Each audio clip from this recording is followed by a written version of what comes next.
Welcome back everyone to the online e-learning platform of Thinkuri Education। तो students, मैं आपको पढ़ा रहा था पी ब्लॉक एलिमेंट्स के बारे में और पी ब्लॉक एलिमेंट्स में हम बढ़ चले हैं एक अनदर इम्पॉर्टेंट टॉपिक पर, जो कि है सल्फर डाइऑक्साइड। अगर बात करें सल्फर डाइऑक्साइड की, तो इसके रेजोनेटिंग स्ट्रक्चर्स आपसे जनरली एग्जाम में पूछ लिए जाते हैं, या फिर इसके यूजर्स और प्रिपरेशंस के मेथड भी पूछ लिए जाते हैं। तो आज के इस लेक्चर में हम पर्टिकुलरली सल्फर डाइऑक्साइड को पढ़ने वाले हैं। सबसे पहले मैं आपको बताऊंगा इसके रेजोनेटिंग स्ट्रक्चर्स के बारे में, उसके बाद मैं फिर आपको इसके प्रिपरेशंस के मेथड बताऊंगा, उसके बाद हम इसकी प्रॉपर्टीज को डिस्कस करेंगे और उनकी रीजंस डिस्कस करेंगे। उसके बाद लास्ट में इस लेक्चर्स में हम इसके इंपॉर्टेंट यूजर्स के बारे में मैं आपको बताऊंगा। ठीक है स्टूडेंट्स, तो अगर बात करते हैं इसी में हम सबसे पहले resonating structures of sulphur dioxide के, तो इसकी जो रेजोनेटिंग स्ट्रक्चर होता है ना स्टूडेंट्स, वो सिमिलरली होता है जैसा कि आपने ओजोन में मैंने आपको बनाना बताया था। मैं फिर से बना के बता देता हूँ आपको।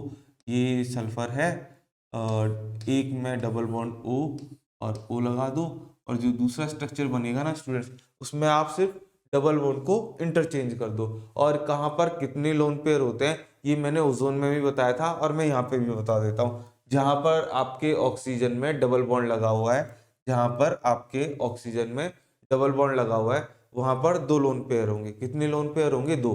डबल बॉन्ड के साथ दो लोन पेयर, तो लगा दो, एक दो। ठीक है। और जहां पर आपके ऑक्सीजन है सिंगल बॉन्डली, वहां पर आपके तीन लोन पेयर होंगे। कितने? यहाँ पर दो, तो यहाँ पर कितने होंगे? तीन। कितने होंगे स्टूडेंट्स? तीन। ठीक है, ये तो हो गया इसके, ये तो हो गए इसके लॉन पेयर। ठीक है। अब इसका ऑक्टेट अगर हम देखें स्टूडेंट्स, तो दो और दो चार, दो इलेक्ट्रॉन इसके और दो इलेक्ट्रॉन इसके, तो इसका भी ऑक्टेट कंप्लीट है और इसका भी ऑक्टेट कंप्लीट है, क्योंकि इसके पास पहले तो आउट पेयर ऑफ इलेक्ट्रॉन आ रहे थे, बट इसने कोई भी इलेक्ट्रॉन डोनेट नहीं किया। यहाँ पर जो सारे के सारे इलेक्ट्रॉन्स है वो आपके किसके हैं? सल्फर के। अब आपको इसको रेजोनेटिंग स्ट्रक्चर बनाना है, तो बस कुछ नहीं कीजिए, ये जो आपको डबल बॉन्ड है इसको आप इंटरचेंज कर दीजिए। ठीक है। डबल बॉन्ड के साथ कितनी आएंगी? डबल बॉन्ड के साथ आएंगे दो लोन पेयर, और सिंगल बॉन्ड के साथ आएंगे आपके तीन लोन पेयर। ठीक है, ये बन गया आपका रेजोनेटिंग स्ट्रक्चर। यहां तक किसी को कोई डाउट नहीं होना चाहिए। आगे स्टूडेंट्स, हम इसमें देखने वाले हैं प्रिपरेशन ऑफ सल्फर डाइऑक्साइड के बारे में, कि हम कैसे इसको नॉर्मली बना सकते हैं, कैसे लैब में बना सकते हैं। ठीक है, तो यहां तक तो स्टूडेंट्स ने नोट कर ही लिया होगा। आगे हम इसमें बात करते हैं स्टूडेंट्स प्रिपरेशन के बारे में। सबसे पहले जो प्रिपरेशंस में पॉइंट आने वाला है कि आप जनरली कैसे बनाते हैं, तो हेडिंग डाल लीजिए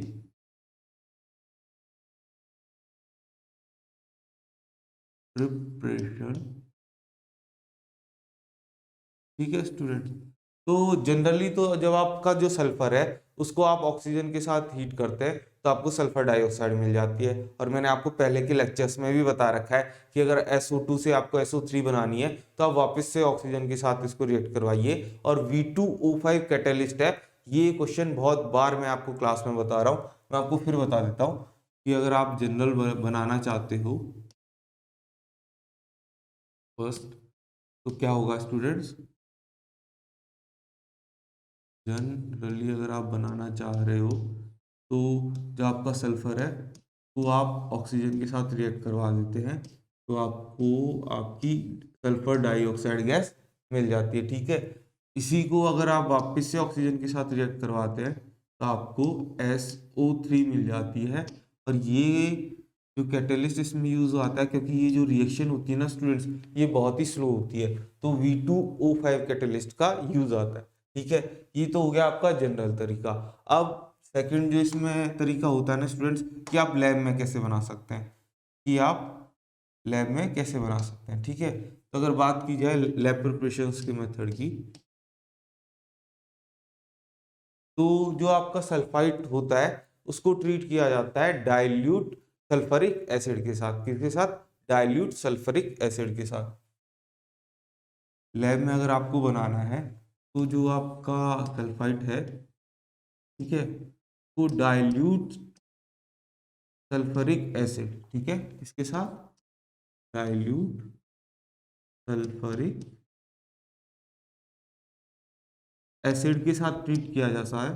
और स्टूडेंट्स क्या मिलता है आपको? मिलता है वाटर। आपको क्या मिलेगा?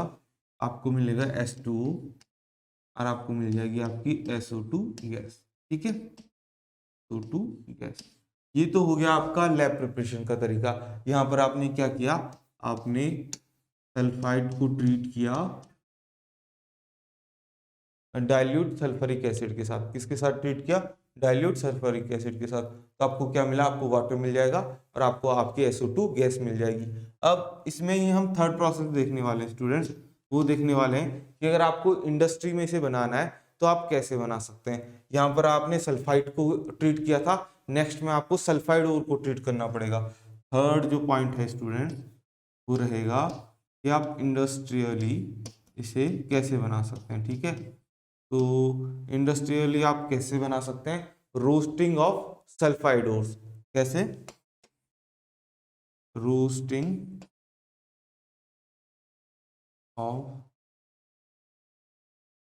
Sulphide ores. ठीक है, वैसे तो ये वाला जो चैप्टर था आपके चैप्टर 6 में ये वाला पोर्शन कवर किया जाता था, बट इस बार आपके ये पोर्शन हटा दिया है तो आपको नहीं पता होगा कि रोस्टिंग का प्रोसेस होता है उसमें हम कैसे करते हैं। बट मैं आपको यहाँ पर सारी चीज़ें समझा दूंगा तो आपको कोई दिक्कत नहीं आने वाली है। ठीक है, सल्फाइड ओर की बात करी जाए तो आपको क्या यूज किया जाता है? यहाँ पर यूज किया जाता है आयरन पायरेटिस। क्या यूज किया जाता है?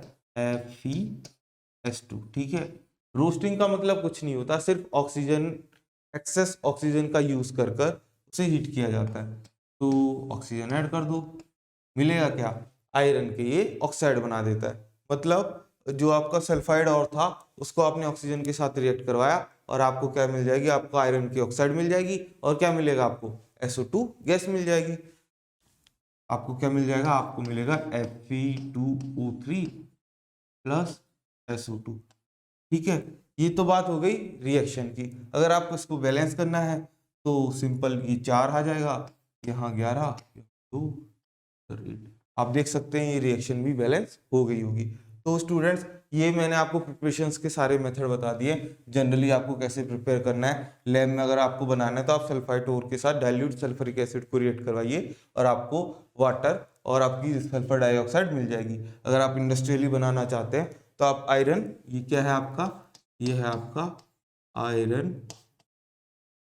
पायराइटिस। ठीक है स्टूडेंट्स, आप आयरन पायराइटिस को ऑक्सीजन के साथ रिएक्ट करवाएंगे तो आपको आयरन ऑक्साइड मिल जाएगी और आपको सल्फर डाइऑक्साइड मिल जाएगी। तो आप इसको जल्दी से एक बार नोट डाउन कर लीजिए। तो स्टूडेंट्स आई होप आप सबने इसका स्क्रीनशॉट ले लिया होगा। नेक्स्ट इसमें हम बढ़ जाते हैं स्टूडेंट्स, और मैं आपको बताता हूँ कि आप इसमें नेक्स्ट जो टॉपिक है स्टूडेंट्स वो रहने वाला है अपना प्रॉपर्टीज ऑफ सल्फर डाइऑक्साइड। क्या क्या आपकी सल्फर डाइऑक्साइड की इंपॉर्टेंट प्रॉपर्टीज रहती है। ठीक है, तो अगर बात की जाए इसकी, अगर हम बात करें प्रॉपर्टीज ऑफ सल्फर डाइऑक्साइड, तो इसकी जो फर्स्ट प्रॉपर्टी रहती है स्टूडेंट्स वो रहती है कि इसकी एक पंजेंट स्मेल रहती है। कैसी स्मेल रहती है? पंजेंट। ठीक है, तो अगर हम फर्स्ट प्रॉपर्टी की बात करें तो SO2 is a colourless gas with A pungent smell of sulphur. तो सल्फर की एक पंजेंट सी स्मेल रहती है इसके अंदर। ठीक है स्टूडेंट्स, अगर इसी में अगर हम आगे बात करें तो सेकंड इसकी प्रॉपर्टी है वो ये रहती है कि ये हाईली सॉल्युबल होता है। क्या होता है? Highly soluble in water. Water में ये बहुत ही ज्यादा सॉल्युबल रहता है। ठीक है, थर्ड अगर इसकी प्रॉपर्टी की बात करें तो ये एसिडिक इन नेचर होता है। क्या नेचर होता है इसका? एसिडिक। अब कैसे प्रूव करें कि सर इसका नेचर एसिडिक होता है? तो जब आप आपकी सल्फर डाइऑक्साइड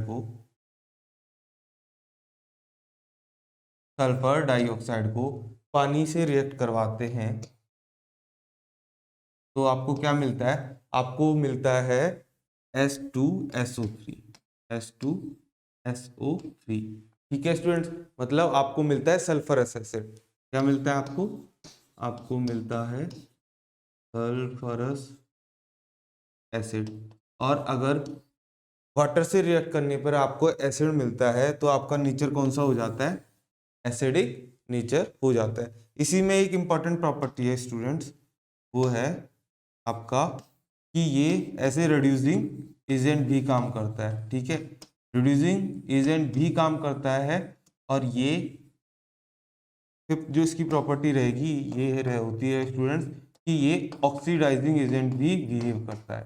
ठीक है, मतलब ये जो रिएक्शंस करवा सकता है वो डिस्प्रोपोर्शनस रिएक्शन करवा सकता है। ये रिड्यूसिंग एजेंट भी काम करता है और ऐसे ऑक्सीडाइजिंग एजेंट भी काम करता है। ठीक है, ऑक्सीडाइजिंग एजेंट।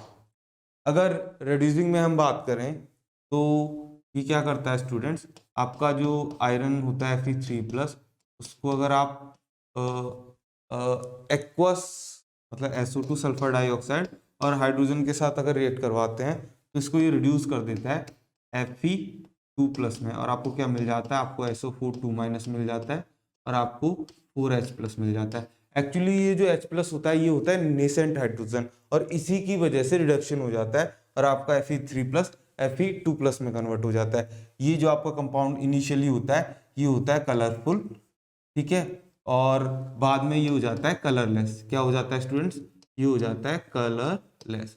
एक सिमिलर रिएक्शन है इसी के, अगर आपका ये होता है MnO4-2, ये भी सिमिलर सल्फर डाइऑक्साइड, और अगर आप वाटर के साथ आप रिएक्ट करवाएं तो इसका भी रिडक्शन हो जाता है, आपको मिलता है Mn2+ प्लस SO4 2- और आपके 4H+। ठीक है स्टूडेंट्स, तो ये दोनों रिएक्शन सिमिलर सी हैं, आपका इसमें रिडक्शन हो रहा है तो इसे ऐसे रिड्यूसिंग एजेंट भी काम करता है, एसिडिक नेचर होता है बिकॉज ये आपका एसिड बना देता है, हाईली सॉल्युबल होता है वाटर में, और इसकी एक पंजेंट सी स्मेल रहती है। ठीक है स्टूडेंट्स, तो ये सारी इंपॉर्टेंट प्रॉपर्टीज हो गई आपकी सल्फर डाइऑक्साइड की, तो आप इसको जल्दी से एक बार स्क्रीनशॉट ले लीजिए। तो स्टूडेंट्स आई होप आपने ये नोट डाउन कर लिया होगा। अब हमारा नेक्स्ट टॉपिक इसी में जो रहने वाला है स्टूडेंट्स, वो क्या है, वो रहेगा रिएक्शंस। मैं आपको बताने वाला हूँ कुछ इंपॉर्टेंट रिएक्शंस आपकी सल्फर डाइऑक्साइड की, वो कौन कौन सी रहने वाली है। उसके बाद मैं आपको बताऊंगा यूजेस ऑफ सल्फर डाइऑक्साइड के बारे में। ठीक है स्टूडेंट्स, तो सबसे पहले देख लेते हैं रिएक्शंस को कि और कौन कौन सी इंपॉर्टेंट रिएक्शंस रहती हैं आपकी सल्फर डाइऑक्साइड में। ठीक है, तो अगर बात करें रिएक्शंस की, तो एक तो जो आपका SO2 होता है ना, SO2, ये रिएक्ट करता है आपके Cl2 के साथ, और क्या बना लेता है स्टूडेंट्स, ये बना लेता है आपका SOCl2। ठीक है, ये आपका बना लेता है, क्या बना लेता है, ये आपका बना लेता है SO2Cl2। ठीक है, ये हो गई इसकी पहली रिएक्शन। सेकेंड रिएक्शन है स्टूडेंट, ये जो आपका सल्फर डाइऑक्साइड है ये रेडिली रिएक्ट कर जाता है आपके सोडियम हाइड्रोक्साइड के साथ। किसके साथ रिएक्ट कर जाता है, सोडियम हाइड्रोक्साइड के साथ, मतलब NaOH के साथ अगर आप SO2 का रिएक्शन करवाएंगे तो आपको क्या मिलेगा, आपको मिल जाता है Na2SO3। आपको Na2SO3 तो मिल ही जाता है, और आपको क्या मिल जाता है, आपको मिल जाता है वाटर। ठीक है, बट ये स्टेबल नहीं होता, ये जो वापस से आपका जो Na2SO3 है ये वापस से SO2 के साथ रिएक्ट करता है, कर जाता है, और आपको दे देता है NaHSO3। इसी को कहते हैं स्टूडेंट सोडियम हाइड्रोजन सल्फाइड। क्या कहते हैं,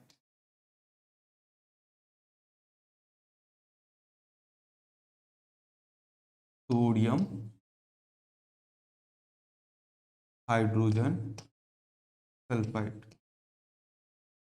मतलब अगर आपसे पूछ लिया जाए कि सोडियम हाइड्रोक्साइड और सोडियम डाइऑक्साइड से आपको सोडियम हाइड्रोजन सल्फाइड बनाना है तो आप कैसे बनाएंगे, तो आपको ये दोनों रिएक्शंस हैं जो लिखनी पड़ती है। ठीक है स्टूडेंट्स, ये तो बात हो गई इसकी रिएक्शंस की। अब इसकी बात करते हैं कुछ इंपॉर्टेंट प्रॉपर्टीज की, अगर हम इसमें बात करें, बिकॉज जो हमारा अगला टॉपिक इसी में है वो है यूजेस ऑफ सल्फर डाइऑक्साइड। कि सल्फर डाइऑक्साइड के क्या इंपॉर्टेंट यूजेस है। तो अगर बात करें सबसे पहले यूज की स्टूडेंट, तो first of all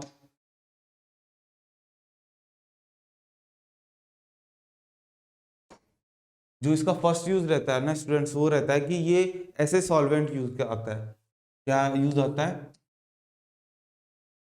used as a solvent.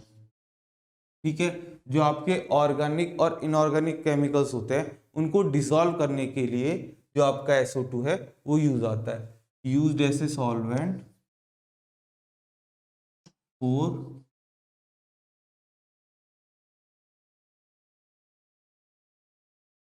Organic and inorganic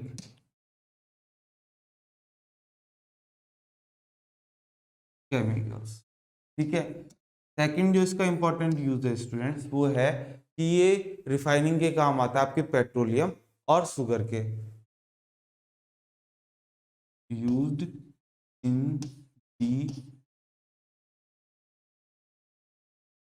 refining of petroleum and sugar. Third जो इसका इंपॉर्टेंट यूज रहता है स्टूडेंट्स, वो रहता है कि ये एज ए ब्लीचिंग एजेंट भी ये यूज आता है। क्या यूज आता है? Third used as a bleaching agent. तो स्टूडेंट मैंने आपको सारी इंपॉर्टेंट प्रॉपर्टीज बता दी, स्ट्रक्चर बता दिया डाइऑक्साइड का, फिर आपको प्रिपरेशंस के मेथड बता दिए, प्रॉपर्टीज बता दी, उसके बाद यूजेस भी बता दिए। तो आई होप आपको ये लेक्चर पसंद आया होगा। ऐसे ही इंफॉर्मेटिव वीडियोस के लिए देखते रहिए सिंहपुरी एजुकेशंस के चैनल को। हम आपको हर चीज़ से लाइव अपडेट्स दे रहे हैं, आपकी एग्जाम्स की भी लाइव अपडेट्स आपको दी जा रही है और आपकी प्रिपरेशंस को बेटर करने के लिए हर उम्दा कोशिश की जा रही है। तो जुड़े रहिए हमसे, और अगर आपको नोट्स और PDF चाहिए तो आज ही हमारे टेलीग्राम चैनल को ज्वाइन कीजिए। Thank you.